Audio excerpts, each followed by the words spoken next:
Good evening class. आज हम लोग ज्योग्राफी की नई बैच शुरू करेंगे। इस बैच के बारे में मैं थोड़ा सा बताना चाहूँगा कि हम लोगों का इस बैच में किन चीज़ों पर फोकस रहेगा। तो हम सबसे ज़्यादा फोकस उन चीज़ों पर करेंगे जहाँ पर स्टूडेंट्स से एग्जामिनेशन हॉल में गलती हो जाती है, पढ़े हुए क्वेश्चन में भी गलती हो जाती है। वो क्वेश्चन का आंसर जानते रहते हैं लेकिन फिर भी कन्फ्यूज़न की वजह से गलती हो जाती है। तो जहाँ पे जिन क्वेश्चंस पर गलती होती है उन चीज़ों पर हम फोकस करेंगे। इसको थोड़ा ध्यान मैं एग्जांपल बताता हूँ, उससे आपको क्लियर हो जाएगा। थोड़ा ध्यान दीजिए। जैसे आपसे क्वेश्चन पूछ दिया जाता है एग्ज़ाम में कि सूर्य से सबसे नज़दीक का तारा कौन है। सूर्य से सबसे निकटवर्ती तारा या नज़दीक का तारा कौन है।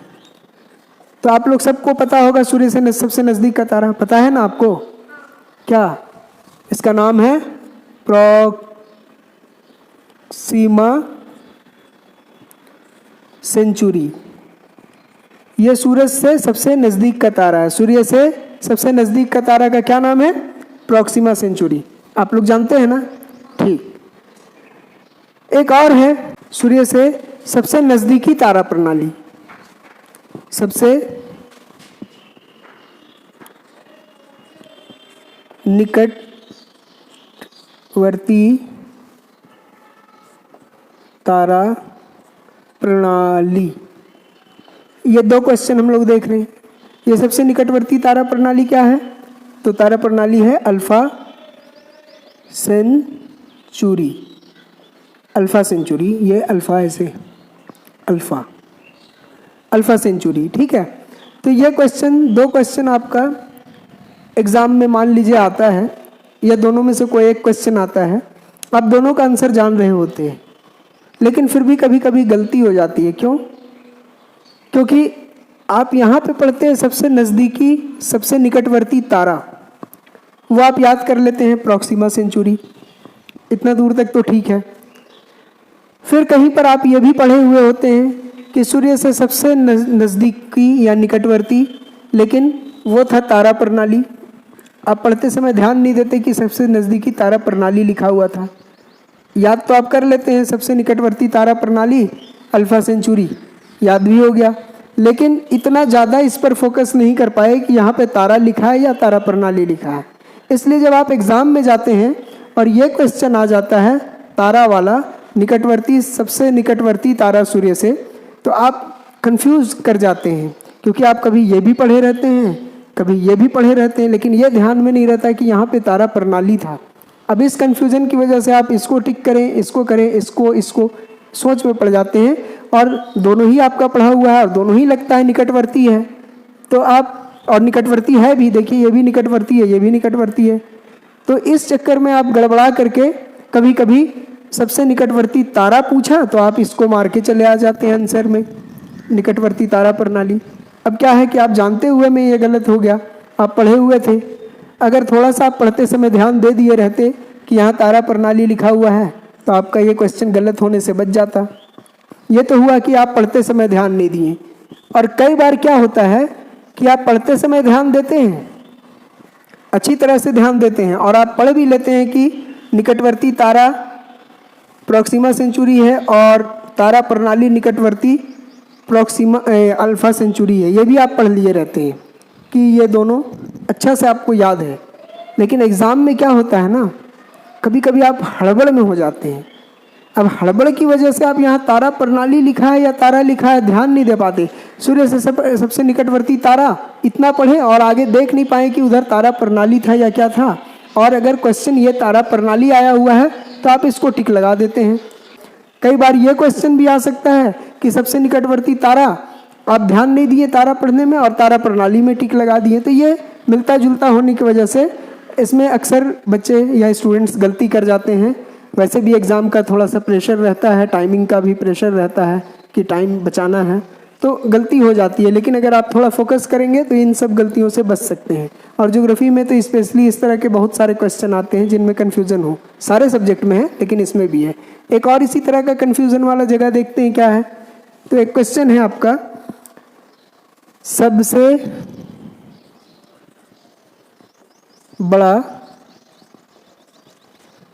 तारामंडल, आप सबको पता है हाइड्रा है, और सबसे अधिक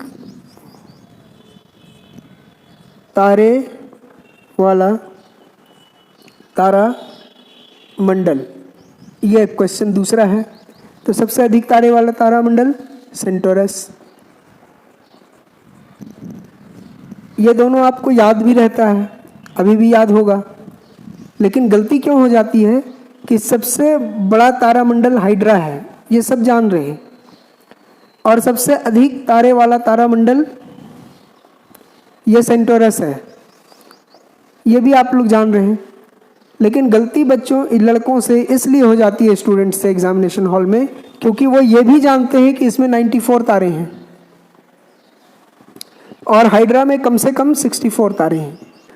तो बहुत अच्छा से अगर नहीं पढ़े होते हैं पहले, अपनी तैयारी के समय में, स्वाध्याय के समय में वो ध्यान नहीं दे पाते, और ये उनको याद है कि हाइड्रा में 64 है और सेंटोरस में 94 है, तो जब ये क्वेश्चन आ जाए सबसे बड़ा तारामंडल, सबसे बड़ा तारामंडल, तो संख्या को देखते हुए कई स्टूडेंट्स सेंटोरस पर टिक लगा देंगे, क्योंकि सेंटोरस में ज़्यादा तारे हैं तो उनको लगेगा सबसे बड़ा यही है, और लॉजिकली ये सही भी लगता है। लेकिन नंबर इसकी अधिक होने के बाद भी वास्तविकता ये थी कि बड़ा तारामंडल हाइड्रा ही था, कम तारे होने के बाद भी। तो इसलिए कई बार इधर की चीज़ याद नहीं थी, सबसे बड़ा तारामंडल और सबसे अधिक तारों वाला तारामंडल, ये ध्यान नहीं था। दोनों क्वेश्चन तो थे, पढ़ा हुआ है, आपको याद रहेगा, हाइड्रा भी याद है ध्यान में, सेंटोरस भी याद है, और ये नंबर भी याद है, लेकिन ध्यान नहीं रख पाए पढ़ते समय, तो कन्फ्यूज़न में पड़ गए, और सबसे ज़्यादा तारे होने की वजह से सबसे बड़ा तारामंडल पूछा गया तो आप लोग गलती से सेंटोरस लगा के आ जाते हैं। ऐसा हो जाता है कई बार, है ना। तो इस तरह की गलती ना हो, इनसे बचने के लिए ऐसे ऐसे जो कन्फ्यूज़न वाले पॉइंट हैं उस पर हम लोग स्पेशली फोकस करते हुए इस बैच को पूरा करेंगे। तो आइए अब देखते हैं कि इस बैच में हम लोग किस तरीके से शुरू करेंगे। तो इस बैच को हम लोग 4 पार्ट में डिवाइड करके कंप्लीट करेंगे। कैसे? तो सबसे पहले हम लोग इसमें पढ़ेंगे एस्ट्रोनॉमी, फिर पढ़ेंगे जियोलॉजी, उसके बाद पढ़ेंगे टोपोग्राफी, और चौथा में पढ़ेंगे ज्योग्राफी ऑफ इंडिया, यानी भारत का भूगोल। हम लोग इसमें 4 पार्ट में पढ़ेंगे। पहला भारत का भूगोल, इसमें हम लोग भारत की चीज़ों को पढ़ेंगे, भारत के बारे में भारत का भूगोल पढ़ेंगे, नाम से ही स्पष्ट है। टोपोग्राफी, इसमें हम लोग स्थलाकृतियों के बारे में पढ़ेंगे। स्थलाकृति का मतलब आप जानते हैं, स्थलाकृति का मतलब हो गया जैसे पृथ्वी के ऊपर मैदान है, पहाड़ हैं, पर्वत हैं, महासागर हैं, है ना, दर्रे हैं, मरुस्थल हैं, इन सभी चीज़ों का अध्ययन जो है वह स्थलाकृति विज्ञान में पढ़ेंगे या स्थलाकृति शास्त्र। फिर जियोलॉजी, इसमें हम लोग पृथ्वी की संरचना और पृथ्वी के निर्माण, किन चट्टानों से पृथ्वी का निर्माण हुआ है, इन सब चीज़ों का पढ़ेंगे। इसको भूगर्भ शास्त्र बोलते हैं। एस्ट्रोनॉमी में हम लोग खगोल विज्ञान के बारे में पढ़ेंगे, खगोल शास्त्र इसको बोलते हैं। खगोल शास्त्र का मतलब हो गया, खगोल शास्त्र का मतलब हो गया खगोलीय पिंड के बारे में अध्ययन करना। इसमें हम लोग पढ़ेंगे ग्रह, सूर्य, चांद, उपग्रह, आपके आकाशगंगा, तारे और पूरा ब्रह्मांड को इसी में पढ़ेंगे, ये एस्ट्रोनॉमी को। हम लोग शुरू करेंगे इसी पोर्शन से, एस्ट्रोनॉमी से, खगोल शास्त्र से।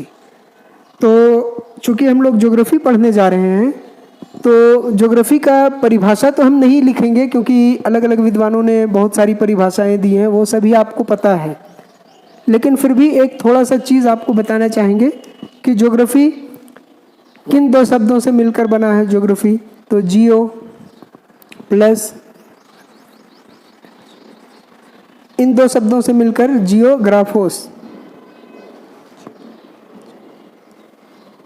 ठीक है, इससे ज्योग्राफी बना है। अब जियो का मतलब पृथ्वी, ये इसलिए हम बता दे रहे, कभी ऑब्जेक्टिव में पूछ दे तो आपको दिक्कत ना हो। पृथ्वी और ग्राफोस मतलब वर्णन। तो इस प्रकार ज्योग्राफी का मतलब हो गया पृथ्वी का वर्णन, है ना, पृथ्वी का वर्णन।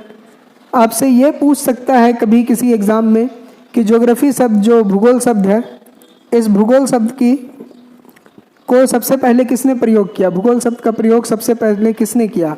तो भूगोल शब्द का प्रयोग सबसे पहले किसने किया था?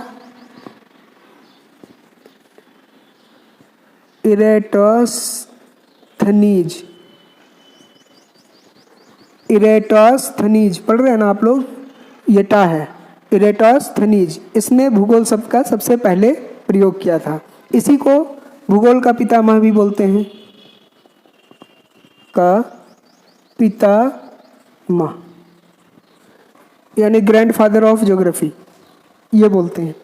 तो ये सारी चीज़ें हैं, और भी कुछ कुछ चीज़ें आपको पढ़ने के लिए मिलेंगी। बाकी भूगोल का मतलब आप जानते हैं, इतना हम लोग डिटेल में नहीं जाएंगे, हम लोग सीधे अपने टॉपिक में जाते हैं, क्योंकि हमारा क्वेश्चन जहाँ से आता है हम लोग उसको फोकस करें।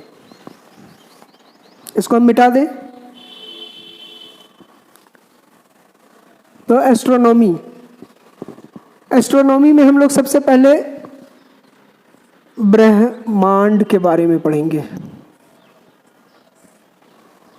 अब ब्रह्मांड अगर आपसे पूछ लिया जाए कि ब्रह्मांड क्या है, तो जितने भी द्रव्य हैं, जितने भी द्रव्य हैं, सारे द्रव्य प्लस ऊर्जा, इसका सम्मिलित रूप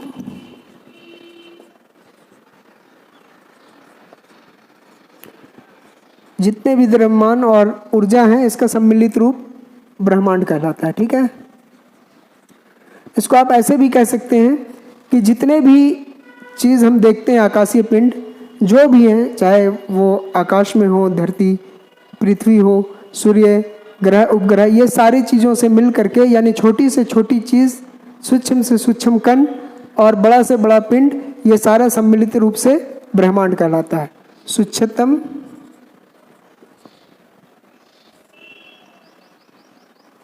कण, सूक्ष्मतम कण से लेकर के, सूक्ष्मतम कण से लेकर के विशाल पिंड, ये सभी का सम्मिलित रूप ब्रह्मांड कहलाता है। अब ब्रह्मांड कितना विशाल है इसको भी थोड़ा जान लीजिए।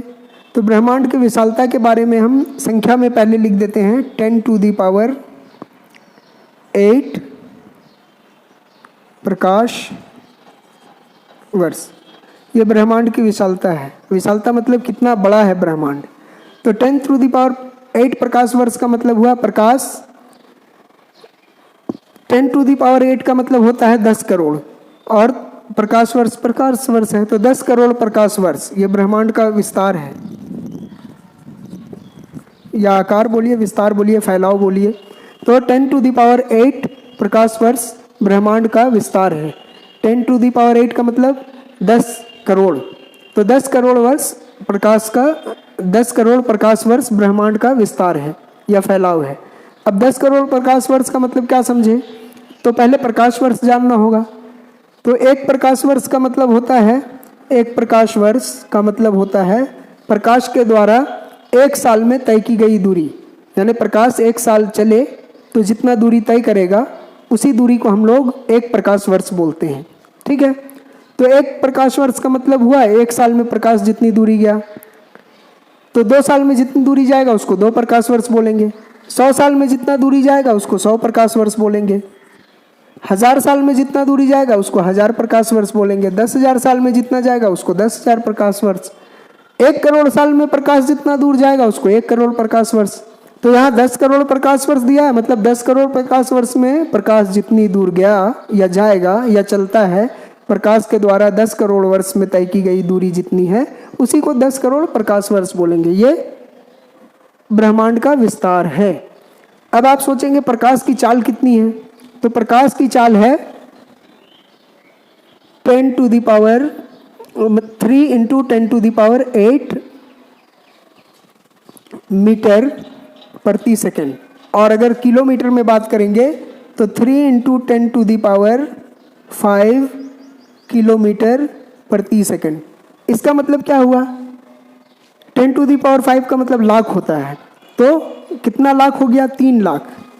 3 लाख किलोमीटर प्रति सेकेंड, 3 लाख किलोमीटर प्रति सेकेंड प्रकाश की ये चाल है, प्रकाश की चाल। अब आप सोचिए एक चीज कि जब 1 सेकेंड में प्रकाश 1 सेकेंड में 3 लाख किलोमीटर चलती है तो 1 साल में कितना चलेगी, तो 1 करोड़ साल में कितना चलेगी और 10 करोड़ साल में कितना चलेगी, तो 10 करोड़ साल इसका विस्तार है, 10 करोड़ प्रकाश वर्ष। तो सोचिए कि प्रकाश जब 1 सेकेंड में 3 लाख किलोमीटर चलती है तो 10 करोड़ साल अगर यही प्रकाश चले तो कितनी दूर जाएगी, इतना ब्रह्मांड का विस्तार है। कोई दिक्कत नहीं ना। तो चलिए आप लोग समझ गए होंगे कि ब्रह्मांड कितना विशाल है। ये तो हुई हम लोग नंबर के हिसाब से देख लिए कि इतना प्रकाश वर्ष है। ब्रह्मांड की आयु भी थोड़ा देख लीजिए। तो इसकी अनुमानित आयु 13.7 अरब वर्ष। ब्रह्मांड में तारे कितने हैं, तो इसको देखने के लिए आप पहले देखिए ब्रह्मांड में गैलेक्सी कितनी है। गैलेक्सी, आकाशगंगा जिसको बोलते हैं, आकाशगंगा, ये कितनी आकाशगंगा है ब्रह्मांड में, तो 10 टू द पावर 11 मतलब 1 खरब। 1 खरब आकाशगंगाएं हैं, खरब, 1 खरब आकाशगंगाएं हैं। अब ये भी जान लीजिए जब ब्रह्मांड में 1 खरब आकाशगंगाएं हैं तो एक आकाशगंगा में कितने तारे हैं ये भी पता चल जाना चाहिए। तो एक आकाशगंगा में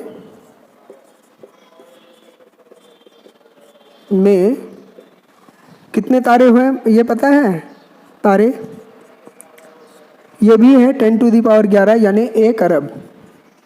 1 अरब नहीं, खरब, 1 खरब। तो अब आप इससे भी अंदाजा लगा सकते हैं ब्रह्मांड कितना बड़ा है। ब्रह्मांड में 1 अरब 1 खरब गैलेक्सी है। ब्रह्मांड में आकाशगंगा कितनी है, ब्रह्मांड में आकाशगंगाएं 1 खरब हैं, 1 खरब आकाशगंगाएं। और एक आकाशगंगा में 1 खरब से अधिक तारे हैं, कम से कम 1 खरब, कम से कम 1 खरब। तो 1 खरब आकाशगंगाएं और एक आकाशगंगा में 1 खरब से अधिक तारे। तो आप सोच लीजिए कितने तारे हैं, इतने तारों से मिलकर ब्रह्मांड बना है। तो कुल ब्रह्मांड में करीब अनुमानित कितने तारे हो गए ब्रह्मांड में, कुल तारे कितने हो गए पूरे ब्रह्मांड में, तो 10 to the power 11 into 10 to the power 11 इतने अरब गैलेक्सी हैं, मतलब आपके इतने अरब आकाशगंगाएं हैं और एक आकाशगंगा में इतने तारे हैं। तो टोटल मिला करके पूरे ब्रह्मांड में 10 टू द पावर 22 11 11 22, तो 10 टू द पावर 22 इतना तारे हो गए।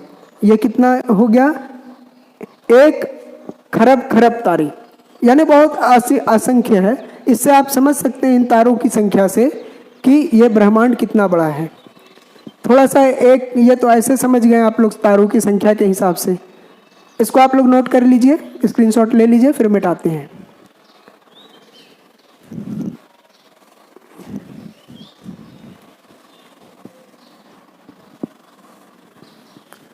आप लोगों को एक और भी चीज़ बता देते हैं, उससे भी आप लोगों को ब्रह्मांड का अंदाज़ा हो जाएगा ब्रह्मांड कितना बड़ा है। तो देखिए हम सबसे पहले पृथ्वी से शुरू करके आपको बताना शुरू करते हैं, उससे आप ठीक अंदाज़ लगा पाएंगे। तो पृथ्वी जो है, जिसको हम लोग बहुत बड़ा समझते हैं, और पृथ्वी का साइज़ है, जो पृथ्वी का व्यास है वो करीब 13,500 किलोमीटर है। 13,500 किलोमीटर। ये पृथ्वी है, पृथ्वी है। इससे पृथ्वी से ये एक अंदाज लगाने के लिए बोल रहे हैं, ये आप लोगों को कुछ बहुत ये जानकारी, मतलब ये ऐसा नहीं कि इससे बहुत क्वेश्चन आ जाएंगे। हो सकता है पूछ दे कभी सूर्य, पृथ्वी से सूर्य कितना गुना बड़ा है, तो वो काम आ सकता, लेकिन अभी हम सिर्फ अंदाज लगाने के लिए बोल रहे हैं ब्रह्मांड की विशालता का। तो आप ऐसे समझिए कि एक पृथ्वी जो है इसका 13,500 किलोमीटर, 13,500 किलोमीटर लगभग इसका व्यास है, यानी अपने आप में पृथ्वी बहुत बड़ी है। इससे 13 लाख गुना बड़ा सूर्य है, 13 लाख इतना गुना बड़ा सूर्य है। अब आप सोचिए सूर्य कितना बड़ा होगा, पृथ्वी से 13 लाख गुना बड़ा सूर्य है। पृथ्वी इतनी बड़ी तो सूर्य 13 लाख गुना बड़ा है इससे, तो कितना बड़ा होगा। और ऐसे ऐसे सूर्य के जैसे और इससे भी बड़े 1 खरब तारे कम से कम एक गैलेक्सी में है। इस एक गैलेक्सी में 1 खरब तारे होंगे सूर्य के जैसे। सूर्य भी एक तारा है, ऐसे ही खरबों तारे एक गैलेक्सी में हैं, तो गैलेक्सी कितनी बड़ी होगी। अब इसी तरह की कई गैलेक्सियों को मिलने के बाद क्लस्टर बनता है। कई गैलेक्सियों के मिलने के बाद गैलेक्सी के ऊपर क्लस्टर आ गया, कई गैलेक्सियों के मिलने के बाद। तब सोचिए एक गैलेक्सी में अरबों सूर्य, तो कई गैलेक्सियों को मिला के क्लस्टर बनता है, तो क्लस्टर में कितने सूर्य हो गए। अभी भी ब्रह्मांड दूर है, इससे भी बड़ा है। अब आप देखिए ये क्लस्टर जो है ये बन गया, गैलेक्सियों को मिलाने से क्लस्टर बन गया। अब कई क्लस्टर को जब मिला देते हैं तो सुपर क्लस्टर बन जाता है, तो गैलेक्सियों के ऊपर या गैलेक्सियों से बड़ा हो गया सुपर क्लस्टर। अब सोचिए सुपर क्लस्टर में कितने तारे होंगे, और कई सुपर क्लस्टर को जब मिला देते हैं तब जाकर के कहीं गैलेक्सी, ये ब्रह्मांड बनता है। तो आप सोच लीजिए ब्रह्मांड कितना बड़ा है। ठीक है, यह अंदाज़ा हो गया आपको। ये हो गया ब्रह्मांड, उसके अंदर आ गई क्लस्टर, सुपर क्लस्टर, उसके अंदर क्लस्टर, उसके अंदर गैलेक्सी, गैलेक्सी के अंदर में आपका हो गया सौर मंडल, सौर मंडल के अंदर में सूर्य हो गया, सूर्य, सौर मंडल के अंदर में सूर्य और पृथ्वी सभी हो गए। उसके बाद देखिए तारामंडल आ गए, फिर नक्षत्र आ गए, तब जाकर के वायुमंडल और पृथ्वी आई। तो सोच लीजिए इतना छोटा है पृथ्वी इस ब्रह्मांड की तुलना में। यानी ब्रह्मांड को अगर हम, पूरी दुनिया को अगर ब्रह्मांड समझ लें, तो पूरी दुनिया अगर ब्रह्मांड को पूरी दुनिया के बराबर समझ ले, पृथ्वी के बराबर, तो पृथ्वी एक पॉइंट के बराबर भी नहीं होगी। इतना छोटा पृथ्वी ब्रह्मांड से है। तो इस तरह से आप देख लीजिए ब्रह्मांड कितना बड़ा है। तो चलिए हम लोग इसी ब्रह्मांड को शुरू करते हैं कि ब्रह्मांड की उत्पत्ति कैसे हुई, बाकी चीज़ों के बारे में इसका हम लोग थोड़ा सा अध्ययन कर लेते हैं संक्षेप में। आप लोग जानते हैं फिर भी। तो ब्रह्मांड की उत्पत्ति के संबंध में कई ये सिद्धांत दिए गए हैं। उसमें आज सबसे मान्य सिद्धांत है बिग बैंग थ्योरी, महाविस्फोट सिद्धांत।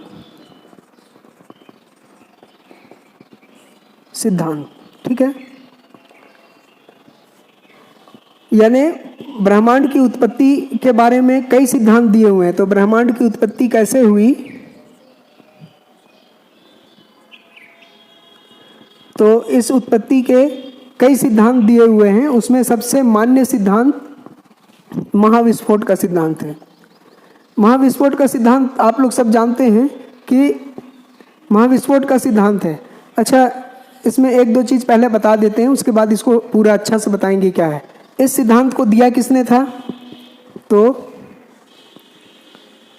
एब जॉर्ज लेमेंतेयर,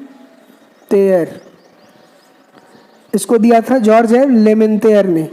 कहीं कहीं पर लेमेंतेयर को किसी किसी बुक में लेमैत्रे ऐसे भी लिखता है, लेमैत्रे ऐसे लिखेगा, लेमेंतेयर को लेमैत्रे, तो किसी किसी बुक में देता है। तो एब जॉर्ज लेमेंतेयर इसने दिया था बिग बैंग थ्योरी का सिद्धांत। ये सिद्धांत क्या है, तो इन्होंने, जो ये लेमेंतेयर हैं, इन्होंने बताया कि आज से करीब 13 अरब वर्ष पहले, काफ़ी पहले, समय को आप भूल जाइए, 13 अरब वर्ष 13.7 अरब है, उसको भूल जाइए। आप इतना याद रखिए कि आज से काफ़ी पहले, बहुत पहले पूरा ब्रह्मांड जो बिखरे हुए पिंड हैं वो अलग अलग नहीं थे।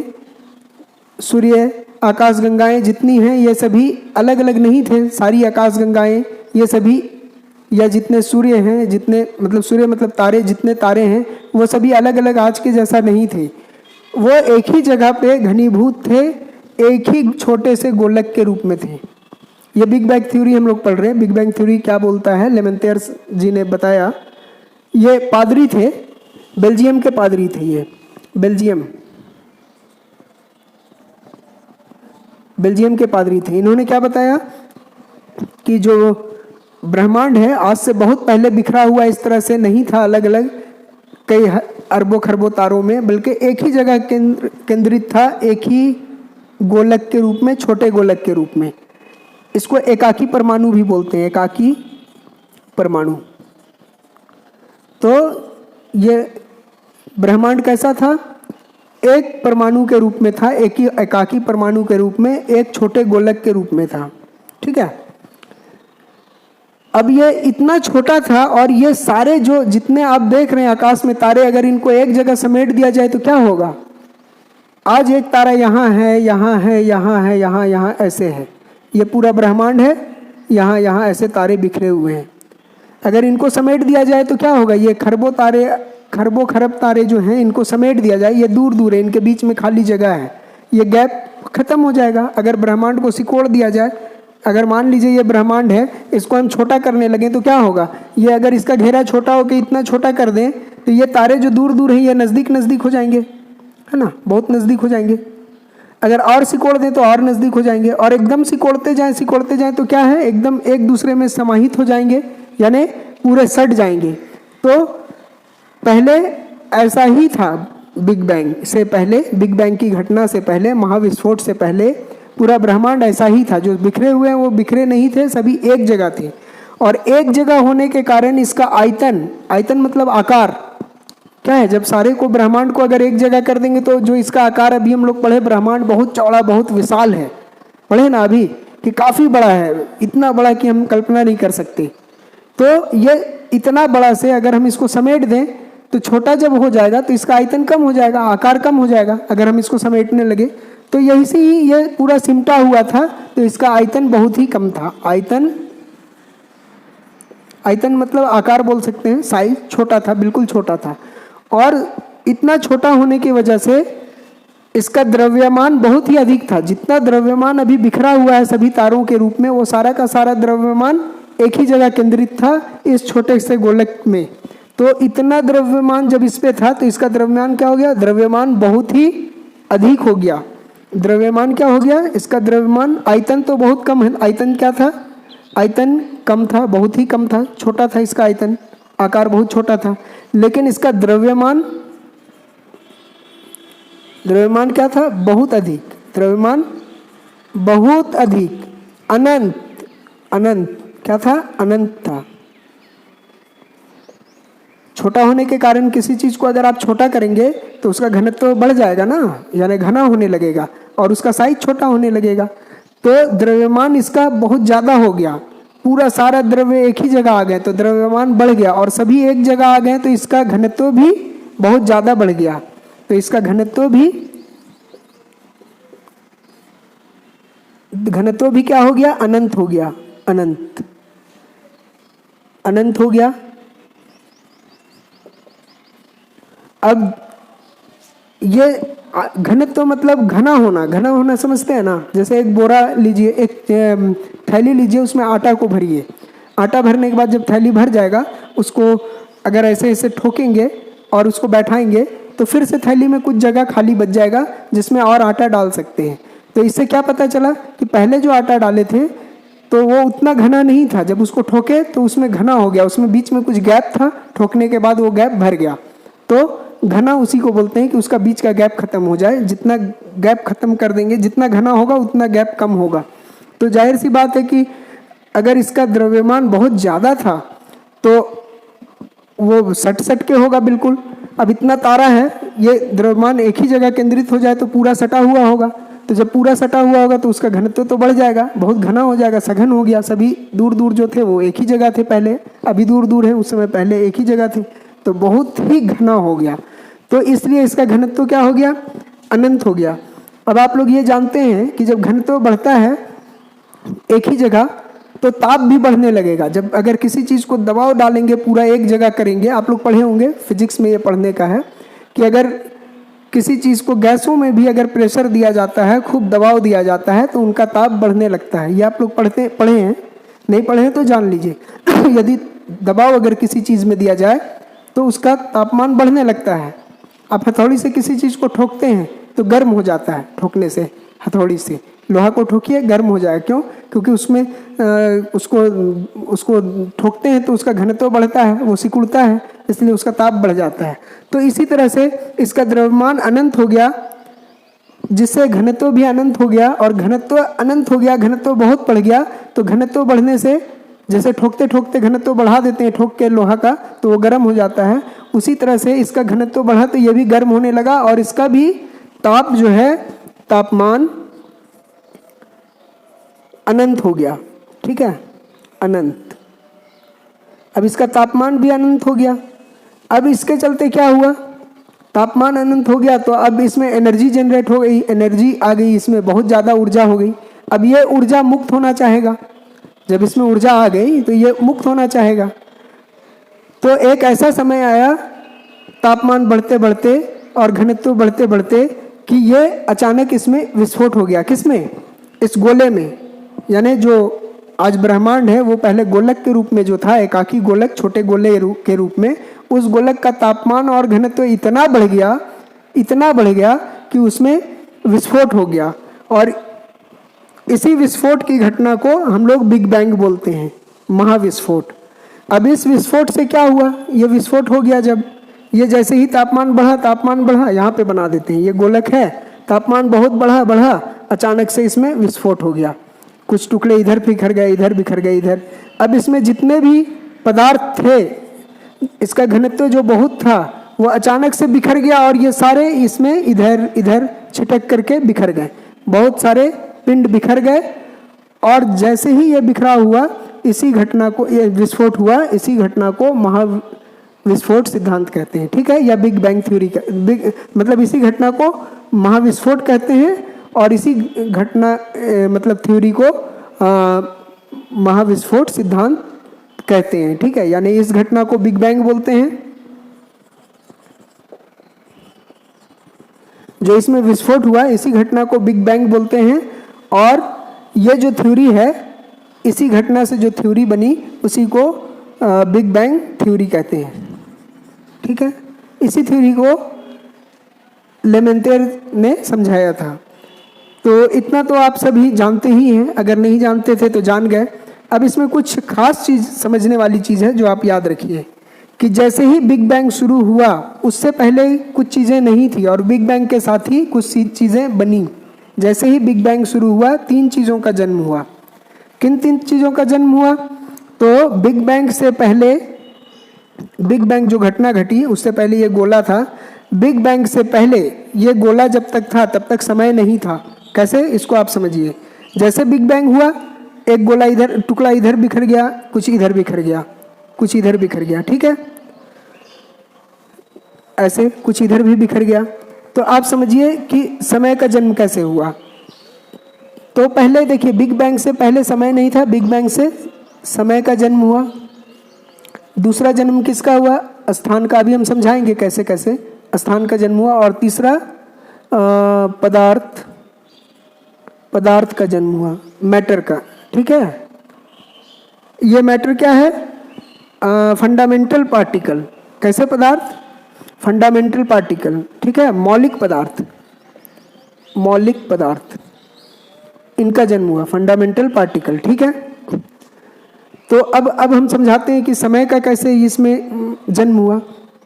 तो देखिए, जब एक गोलक के रूप में था, कोई कहीं नहीं जा रहा था, तो समय का मतलब, समय देखिए, समय से पहले आप इसको समझिए स्थान। स्थान का कैसे हुआ सॉरी, स्थान का कैसे जन्म हुआ वो जानिए। तो जब ये गोलक यहाँ से धमाका हुआ, जो बिग बैंग के विस्फोट हुआ, उसके बाद एक गोला टुकड़ा यहाँ आ गया। जब यहाँ आया तो ये टुकड़ा यहाँ से यहाँ आ गया, एक टुकड़ा यहाँ से यहाँ चला गया, एक टुकड़ा यहाँ से यहाँ, एक यहाँ, और भी बहुत गए। तो यहाँ से यहाँ आया तो ये इस स्थान से इस स्थान में आ गया, ये इस स्थान से इस स्थान में आ गया। पहले क्या था, सभी एक ही जगह था, यहाँ पे था, तो पहले स्थान नहीं था। अब क्या हो गया, कई स्थान बन गए, एक यहाँ आ गया, एक वहाँ आ गया, एक वहाँ आ गया, एक यहाँ आ गया। तो इससे क्या समझे हम लोग कि बिग बैंग से स्थान का जन्म हुआ। दूसरा क्या देखें हम लोग, बिग बैंग से समय का जन्म हुआ। कैसे समय का जन्म हुआ, तो यहाँ से जब टुकड़ा यहाँ आया तो इसको आने में कुछ समय लगा, बिना समय का तो यहाँ से यहाँ नहीं आ गया। तो ये आने में जो समय लगा उसको हम काउंट करना शुरू कर दिए कि आने में 10 दिन लगा, कि 1 महीना लगा, कि 1 प्रकाश वर्ष लगा, कि 100 प्रकाश वर्ष लगा। तो यहाँ से समय का शुरुआत हो गया। तो इसलिए टाइम का भी जन्म यहाँ से ही हुआ, बिग बैंग से। और पदार्थ, तो पदार्थ का जन्म कैसे हुआ, तो पहले सभी एकल परमाणु था, सभी एक ही जगह केंद्रित थे, कुछ नहीं था, है ना, सभी ये इसी में था, जो था इसी में समाहित था, एक ही में। लेकिन बिग बैंग होते ही पदार्थ इधर उधर बिखर गए, है ना, इससे पहले नहीं थे। और ये क्या क्या बने, पहला सेकंड में ही, बिग बैंग होने के पहला सेकंड में ही पदार्थ बने। क्या क्या मौलिक कण बने, मौलिक पदार्थ बने, वो मौलिक पदार्थ हम आपको बता देते हैं। फंडामेंटल पार्टिकल बने क्या क्या, तो पहला इलेक्ट्रॉन, प्रोटॉन, न्यूट्रॉन, ये तीनों फंडामेंटल पार्टिकल बने। बाद में वैज्ञानिकों ने खोजा तो और भी पार्टिकल मिले, जैसे फोटोन मिला, पॉजिट्रॉन मिला, और भी मिले। तो इस तरह से अभी के खोज के अनुसार कम से कम 30+ पार्टिकल मिल चुके हैं, फंडामेंटल पार्टिकल। तो ये फंडामेंटल पार्टिकल जो हैं ये इससे पहले नहीं थे, बिग बैंग से पहले ये पदार्थ नहीं थे। तो बिग बैंग होते ही ये पदार्थ मिले, इनका जन्म हुआ। बिग बैंग के तुरंत 1 सेकंड के अंदर ये सारे पदार्थ बन गए।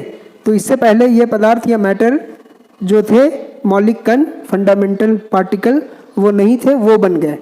तो फंडामेंटल पार्टिकल या पदार्थ, तो ये 3 चीज़ बिग बैंग के साथ बने। इसको ध्यान रखिएगा, बिग बैंग थ्योरी सब जानते हैं, वो सभी लोगों को मालूम है, बच्चे लोग भी जानते हैं, लेकिन उससे ये समय, स्थान और पदार्थ का जन्म हुआ, ये यहाँ पे जरूर आप लोग याद रखें।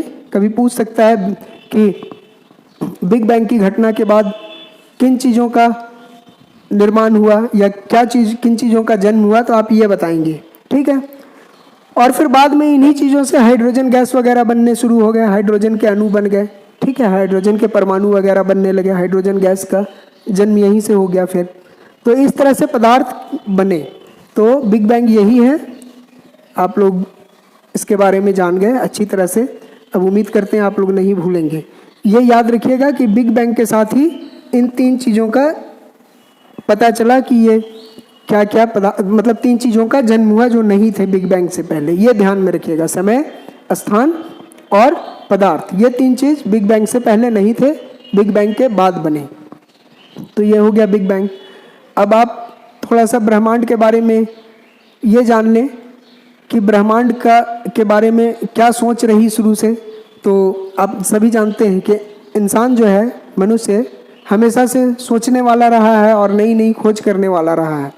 तो शुरू से ही उसके मन में तारों को देख करके, आकाशीय पिंडों को देख करके हमेशा सवाल उठते थे, ये कैसे हुआ, कहाँ से आए, क्या हैं, कैसे हैं।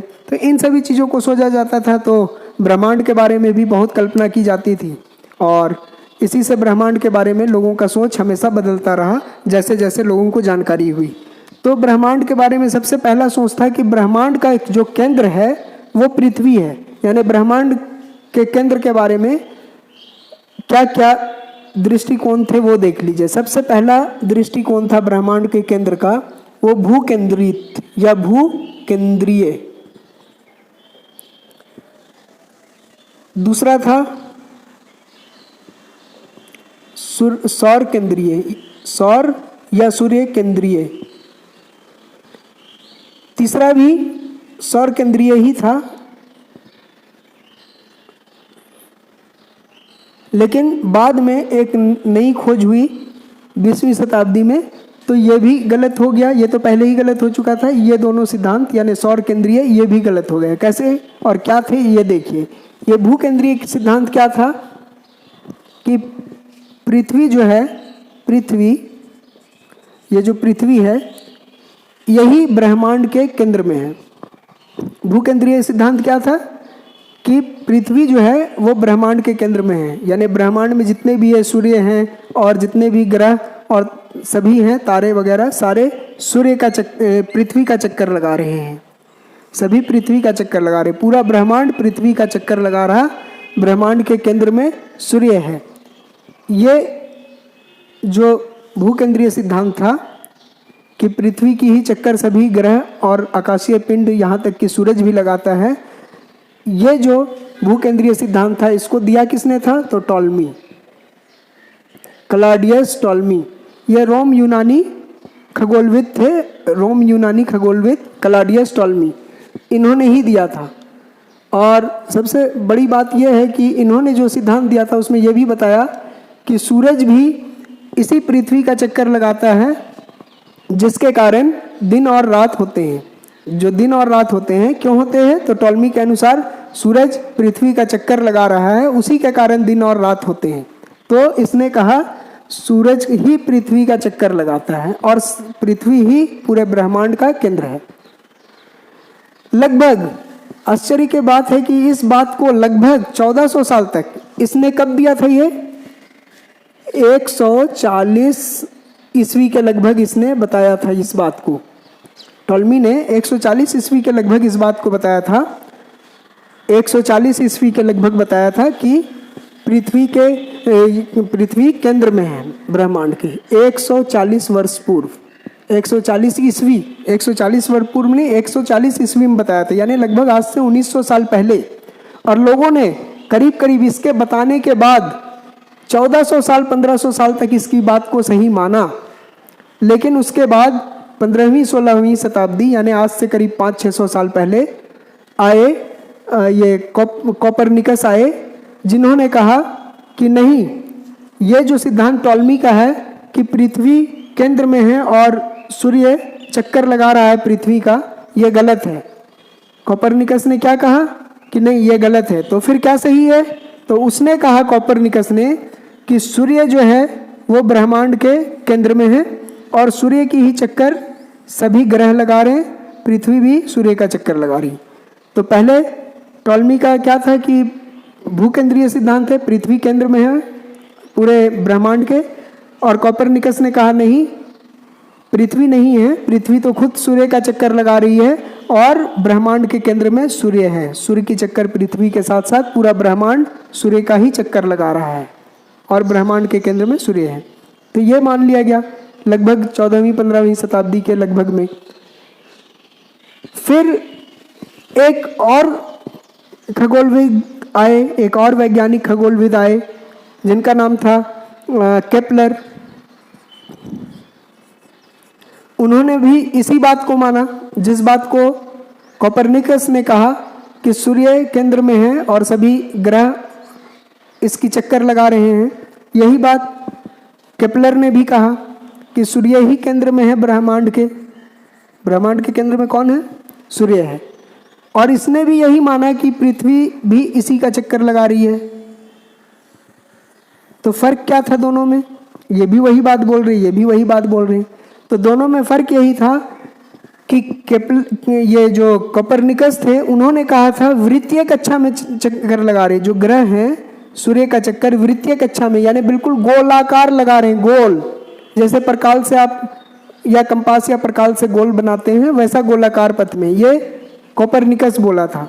लेकिन इन्हीं के समय के आसपास, इन्हीं के जब ये बोल रहे थे उसी लगभग समय में ये भी थे, इन्होंने कहा नहीं, केंद्र में तो सूर्य है लेकिन जो चक्कर लगा रहे हैं ग्रह वो गोलाकार में नहीं लगा रहे हैं, वो अंडाकार में लगा रहे हैं, इस तरीके से, ऐसे, जिसको बोलते हैं दीर्घवृत्तीय।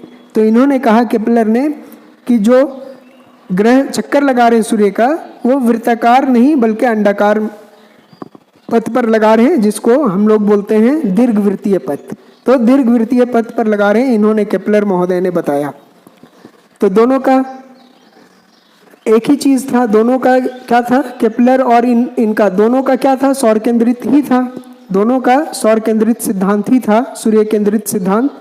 और दोनों ही मानते थे कि ब्रह्मांड के केंद्र में सूर्य है और ये भी सिद्धांत जो था लगभग 500 साल तक चला गया, करीब करीब लोगों ने इनके सिद्धांत को भी 500 साल तक ढोया कि यही सही है। लेकिन 20वीं शताब्दी आते आते 20वीं शताब्दी में जब हमारी आकाशगंगा गैलेक्सी की तस्वीर स्पष्ट हुई, किसकी? गैलेक्सी की, हमारी गैलेक्सी आकाशगंगा की तस्वीर स्पष्ट हुई। हमारी गैलेक्सी कौन है जानते हैं ना? मंदाकिनी, मिल्की वे। तो जब इसकी तस्वीर स्पष्ट हुई 20वीं शताब्दी में, तब क्या देखा गया? तो मान लीजिए यह गैलेक्सी है हम लोगों की, मिल्की वे, मंदाकिनी। तो इसकी जब तस्वीर 20वीं शताब्दी में स्पष्ट हुई तो देखा गया कि सूर्य इसके एकदम किनारे है, ये किनारे में है। इसका अगर सही स्थान बोला जाए तो शिकारी हंस भुजा इसको बोलते हैं, जहाँ पर आकाशगंगा की कौन सी भुजा? शिकारी हंस भुजा में सूर्य है। तो अभी इतना डिटेल नहीं पढ़ेंगे, बाद में जब हम लोग आकाशगंगाओं के बारे में पढ़ेंगे तो आपको विस्तार से बताएंगे कि कहाँ पे है सूर्य। तो अभी के लिए इतना ही जान लीजिए कि जो आकाशगंगा, हमारी आकाशगंगा मंदाकिनी है, उसके एकदम कोना में सूर्य है। तो जब तस्वीर स्पष्ट हुई 20वीं शताब्दी में आकाशगंगा की, तो पता चला कि सूर्य तो एकदम किनारे है, एकदम किनारे। और ये भी पता चला कि जितने भी तारे इस आकाशगंगा में, 1 खरब से ज़्यादा तारे हैं, वो सारे के सारे तारे इस आकाशगंगा के केंद्र का चक्कर लगा रहे हैं। वो सारे तारे इस आकाशगंगा के केंद्र का चक्कर लगा रहे हैं। और सूरज भी एक तारा है, तो ये भी इसी आकाशगंगा के केंद्र के चारों ओर घूम रहा है, इसी आकाशगंगा के चारों ओर। सूरज भी इसी का चक्कर लगा रहा है।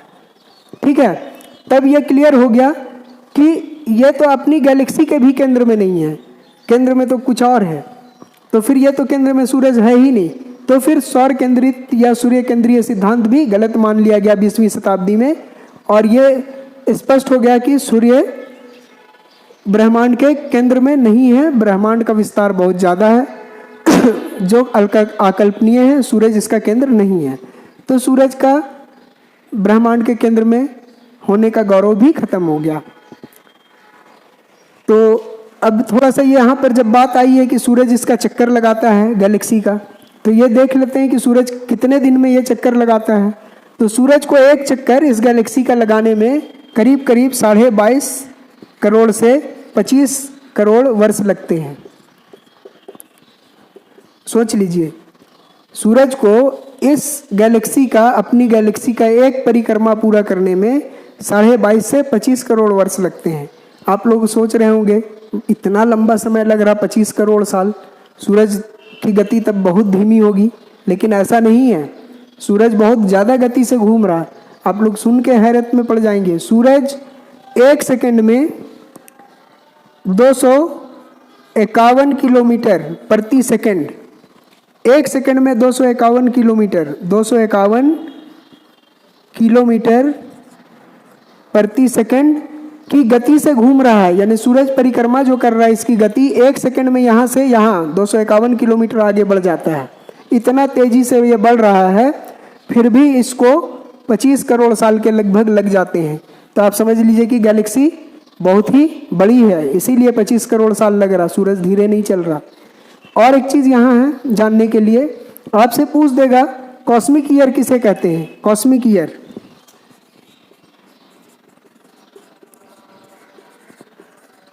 एक कॉस्मिक ईयर किसको बोलते हैं? तो सूरज जो एक परिक्रमा करने में समय लेता है, इसी को कॉस्मिक ईयर बोलते हैं। तो सूरज कितना समय लेता है? लगभग 25 करोड़ वर्ष। इसलिए एक कॉस्मिक ईयर्स कितना बड़ा हुआ या कितने दिनों का हुआ? तो एक कॉस्मिक ईयर 25 करोड़ वर्ष को बोलते हैं। 25 करोड़ वर्ष ही में एक चक्कर सूरज लगाता है, और जो सूरज एक चक्कर लगाता है उसी को एक कॉस्मिक ईयर बोलते हैं। तो एक कॉस्मिक ईयर कितना हुआ? 25 करोड़ वर्ष। कोई दिक्कत नहीं है। चलिए अब आगे बढ़ते हैं। हम लोग ब्रह्मांड को तो समझ गए, इसके बारे में लोगों का दृष्टिकोण भी समझ गए।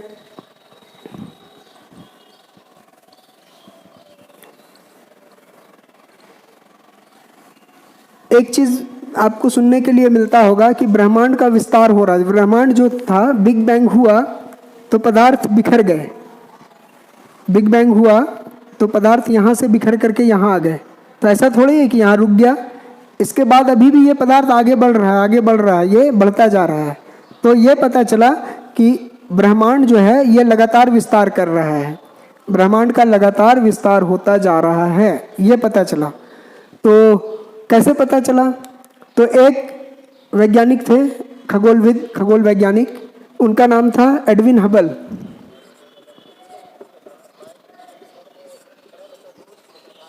एडविन हबल ये वेधशाला में बैठ करके, अपना ऑब्जर्वेटरी में बैठ करके ये देख रहे थे खगोलीय पिंडों को।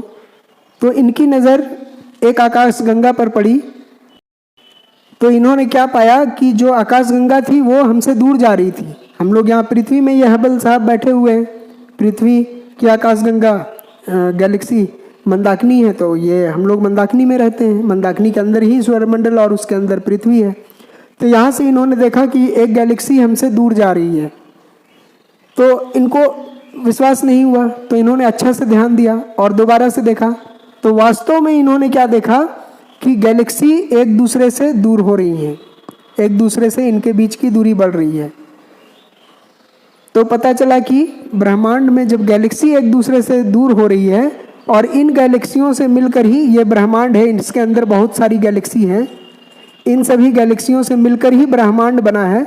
और गैलेक्सियों के बीच की दूरी अगर बढ़ने लगे तो ये ब्रह्मांड भी बढ़ जाएगा, और फिर और बढ़े गैलेक्सियों के बीच की दूरी तो ये और बढ़ जाएगा।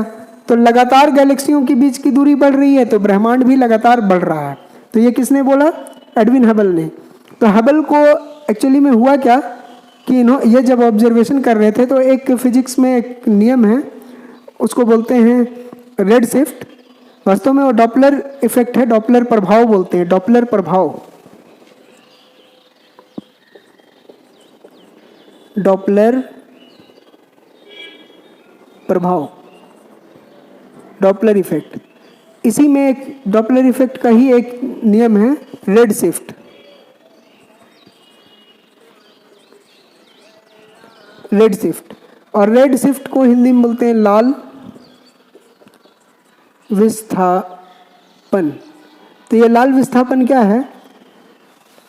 लाल विस्थापन ये है, इसको अगर हम बहुत छोटा में अगर संक्षेप में समझना चाहें, तो अगर कोई प्रकाश का पिंड है, प्रकाश का स्रोत है, तो यहाँ से अगर हम दूर जाएंगे तो ऐसा प्रतीत होगा कि जो आने वाली प्रकाश है वो प्रिज्म के लाल प्रकाश की ओर शिफ्ट हो रही है, यानी लाल प्रकाश की ओर विस्थापित हो रही है। जो इसका तरंग दैर्ध्य है वो घटता हुआ लगने लगेगा, इसका आवृत्ति जो फ्रीक्वेंसी है वो कम होगी। कब? जब हम दूर जाएंगे तो फ्रीक्वेंसी प्रकाश की कम होने लगेगी, वो लाल के तरफ शिफ्ट होगा। अगर कम होती है तो किधर शिफ्ट होता है? लाल के तरफ, प्रिज्म के लाल के तरफ। तो जब दूर जा रहे हैं तो ये देख रहे हैं कि लाल के तरफ शिफ्ट हो रहा, तो लाल के तरफ शिफ्ट हो रहा मतलब इसकी तरंग दैर्ध्य या फ्रीक्वेंसी कम हो रही। तो फ्रीक्वेंसी कब कम होती है? जब हम दूर जाते हैं। तो इनको यही चीज़ दिखाई दी थी कि जब दो आकाशगंगाओं को देख रहे हैं तो देख रहे हैं कि वो उनकी जो, जब ये दूर होते जा रहे हैं तो प्रकाश जो है वो शिफ्ट हो रहा है किधर? उसकी प्रकाश की आवृत्ति किधर शिफ्ट हो रही है? लाल के तरफ शिफ्ट हो रही है, प्रिज्म के रेड कलर की तरफ। तो इससे इनको पता चला कि जो गैलेक्सी है वो दूर बढ़ती जा रही है। ठीक है। और अगर नज़दीक होता है कोई चीज़, रेड शिफ्ट ये जान लीजिए कि अगर नज़दीक होगा तो फिर ये लाल के जगह नज़दीक जब जाने लगेगा, हम अगर प्रकाश स्रोत के नज़दीक जाने लगे तो नीले रंग की ओर शिफ्ट करने लगेंगे। इसकी फ्रीक्वेंसी जो है वो नीले रंग की ओर शिफ्ट कर जाएगी, और दूर जाएंगे तो लाल रंग के तरफ। तो चूंकि ये इन्होंने देखा लाल रंग के तरफ शिफ्ट हो रही है, तो लाल रंग के तरफ शिफ्ट होने का मतलब है दूर जाना। इसलिए इन्होंने देखा जबकि गैलेक्सी में जो प्रकाश है उसकी फ्रीक्वेंसी लाल के तरफ शिफ्ट हो रही, तो ये समझ गए कि गैलेक्सियों के बीच की दूरी बढ़ रही है। ठीक है। तो इससे पता चला कि गैलेक्सियों के बीच की दूरी बढ़ रही है। गैलेक्सियों के बीच की दूरी बढ़ने का एक और प्रमाण है। एक प्रमाण तो ये हो गया जो इन्होंने देखा, दूसरा प्रमाण ये है गैलेक्सियों के बढ़ने का, सुपरनोवा। सुपरनोवा विस्फोट के कारण भी गैलेक्सियों का आकार बढ़ रहा है, मतलब ब्रह्मांड का आकार, ब्रह्मांड के विस्तार का एक दूसरा प्रमाण यह है कि सुपरनोवा का विस्फोट, सुपरनोवा विस्फोट भी बताता है कि ब्रह्मांड का आकार बढ़ रहा है। ब्रह्मांड के आकार को बढ़ रहा है, इसको बताने का एकदम लेटेस्ट अगर आप जानना चाहेंगे कि प्रमाण क्या है, तो वो है आपका नासा के द्वारा बताया गया प्रमाण। नासा ने क्या बताया? तो नासा एक परियोजना शुरू किया था, उसके बारे में थोड़ा सा पढ़ लीजिए। मैप परियोजना,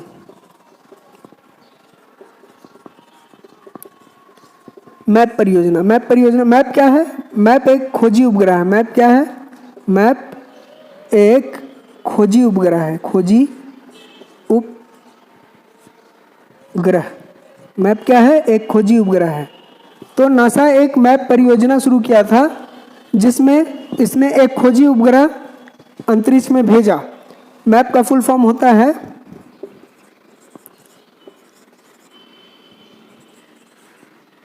माइक्रोवेव माइक्रोवेव माइक्रोवेव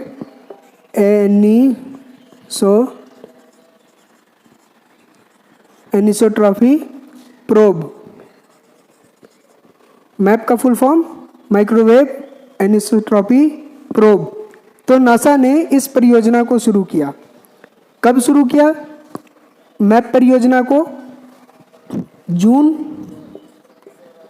2001 में शुरू किया। 30 जून को नासा ने 30 जून 2001 को एक परियोजना शुरू किया। और इस परियोजना का हेड या प्रमुख किसको बनाया? तो प्रमुख बनाया, इनका नाम था डेविड विल्किंसन। डेविड विल्किंसन को बनाया, ठीक है। लेकिन संयोग की बात है कि डेविड विल्किंसन का कुछ ही दिनों के बाद निधन हो गया। कब? सितंबर 2003 में, ठीक है। ये मैप परियोजना शुरू हुई और उसके कुछ ही दिनों के बाद इसके प्रमुख का निधन हो गया। तो इसका मतलब ये थोड़ी है कि इस परियोजना को बंद कर दिया जाएगा। जिस काम के लिए इसको लाया गया है वो काम चलता रहा। हाँ, एक काम यहाँ बीच में क्या किया गया कि इनके निधन के बाद 11 फरवरी 2003 को 2002 में इनका निधन हुआ था, सितंबर 2002 में। तो 11 फरवरी 2003 को इन्हीं के नाम पर, इनके सम्मान में जो मैप था, इस मैप का नाम बदल करके क्या कर दिया गया? डब्लू मैप कर दिया गया। डब्लू मैप यानी Wilkinson microwave anisotropy probe, microwave anisotropy probe, Wilkinson microwave anisotropy probe, ये नाम कर दिया गया। किनके सम्मान में? विल्किंसन। जब इनका देहांत हो गया तो इसके जो प्रमुख थे उनके सम्मान में मैप में डब्लू लगा दिया गया। बस यही है और कुछ नहीं, आपको याद रखना। मतलब जो है ये, इसमें डब्लू लगा देना, विल्किंसन, इतना। ये अपना काम करता रहा। इसके बाद भी प्रमुख बदल गए, दूसरे प्रमुख आ गए, उसके बाद इनका काम चलता रहा। और तब जाकर के 11 फरवरी 2013 को इसने अनुसंधान अपना पूरा किया और ये बताया कि जो ब्रह्मांड है उसकी आयु करीब करीब 13.7 अरब वर्ष है। अनुमान है ये, ठीक है। तो ये अनुमान लगाया गया कि ब्रह्मांड की आयु 13.7 अरब वर्ष है। किसने लगाया? तो इस परियोजना को, यहाँ पे एक और चीज जान लीजिए, ये मैप परियोजना जो है इसको शुरू किसने किया था? तो नासा ने शुरू किया था। इस परियोजना को शुरू किया था नासा ने। NASA national aeronautics and space administration, USA का है, ठीक है। यूएसए का नासा है, national aeronautics and space administration, इसी ने शुरू किया था। तो जब ये अपना खोज कर रहा था, इसी क्रम में 11 फरवरी 2013 को इन्होंने अनुमान लगाया इस परियोजना के तहत कि ब्रह्मांड की अनुमानित आयु 13.7 अरब वर्ष है। जब ये पता चल गया तब नासा ने इसकी घोषणा की कि इसकी आयु इतनी है। किसने घोषणा की? नासा ने ही बताया। नासा ने ही इस परियोजना के तहत, मैप परियोजना के तहत पता लगाया और एक अनुमान लगाया और बताया कि ब्रह्मांड की आयु 13.7 अरब वर्ष है, ठीक है। 13.7 अरब वर्ष, ठीक है ना। तो ये हो गया। अच्छा, नासा को ये कैसे पता चल गया कि 13.7 अरब वर्ष ही इसकी आयु है ब्रह्मांड की? ये भी तो सोचने वाली बात है। तो ऐसा है कि जब बिग बैंग हुआ था, हम लोग अभी तुरंत पढ़े कि बिग बैंग हुआ था, उसमें 3 चीज़ों का जन्म हुआ, समय, टाइम का, पदार्थ का और स्थान का। उससे पहले ये 3 चीज़ें नहीं थी। तो समय का जन्म जहाँ से हुआ है वहीं से जीरो से 1 सेकेंड, 2 सेकेंड, 1 घंटा, 2 घंटा, 1 दिन, 1 महीना, 1 साल, 100 साल, 1 करोड़ साल, यहीं से जीरो से ही शुरू होगा कोई भी संख्या। तो समय भी जीरो से शुरू हुआ। तो जैसे ही धमाका हुआ वहाँ से समय शुरू हो गया। तो ये समय शुरू हुआ यहाँ से, और जैसे ही धमाका हुआ ये पदार्थ बिखर के यहाँ पहुँच गया। और डायरेक्ट यहाँ नहीं पहुँचा, धीरे धीरे चलते हुए आया। धीरे धीरे मतलब एक धीरे नहीं, बहुत तेज़ी से ही आया, लेकिन चलते हुए यहाँ पहुँचा। डायरेक्ट यहाँ से यहाँ नहीं आ गया, चलते हुए आया और आगे भी इधर आगे बढ़ता जा रहा है। इधर और पता नहीं कितना आगे जाएगा, लेकिन जाता जा रहा है। तो जैसे ही यहाँ धमाका हुआ टाइम शुरू हो गया। अब ये टाइम 1 दिन, 2 दिन, 1 साल, 2 साल, 1 करोड़ साल, 2 करोड़ साल, 10 करोड़, 1 अरब साल, ऐसे करते हुए 13.7 अरब साल इसको यहाँ आने में लग गया। तो ये कैलकुलेट क्या किया गया कि जो धमाका हुआ था यहाँ से इसको पहुँचा है, इतनी दूरी तय किया है ये पदार्थ, ये इतनी दूरी तय किया, इसका कुछ वेग होगा। तो किस वेग से तय किया इतनी दूरी? तो दूरी और वेग है, तो दूरी और वेग की मदद से हम समय निकाल सकते हैं कि कितना समय इसको आने में लगा। तो जितना समय इसको आने में यहाँ से लगा, जब समय तो यहीं से शुरू हुआ, तो जितना समय इसको आने में यहाँ से लगा उतना ही दिन ब्रह्मांड की उत्पत्ति का हो गया। तो इसको आने में 13.7 अरब वर्ष पाया गया लगभग। तो ब्रह्मांड की उत्पत्ति भी मान लिया गया 13.7 अरब वर्ष, क्योंकि समय यहीं शुरू हुआ। इससे पहले तो समय नहीं था, जीरो था। तो अभी समय 13.7 अरब तक पहुंच गया, यहाँ आते आते लग गया इसको टाइम। तो 13.7 अरब पहले यहाँ था, उससे पहले यहाँ था, उससे पहले यहाँ था, उससे पहले यहाँ था, और जब टाइम जीरो था तो ये यहाँ था। तो यहाँ से यहाँ पहुँचने में 13.7 अरब समय लग गया। तो जब टाइम था ही नहीं उस समय यहाँ था, तो यहाँ से यहाँ पहुँचने में 13.7 अरब वर्ष लगा। तो 13.7 अरब वर्ष ही ब्रह्मांड की आयु मान लिया गया। क्यों? क्योंकि उससे पहले तो यहाँ था और यहाँ कोई टाइम ही नहीं था। तो पूरा टाइम जोड़ने के बाद यहाँ पहुँचने में 13.7 अरब वर्ष लगा, और यहीं से टाइम शुरू होता है। यहाँ से यहाँ चलते चलते 13.7 अरब आया। तो हमको इससे पता चल गया कि ब्रह्मांड की आयु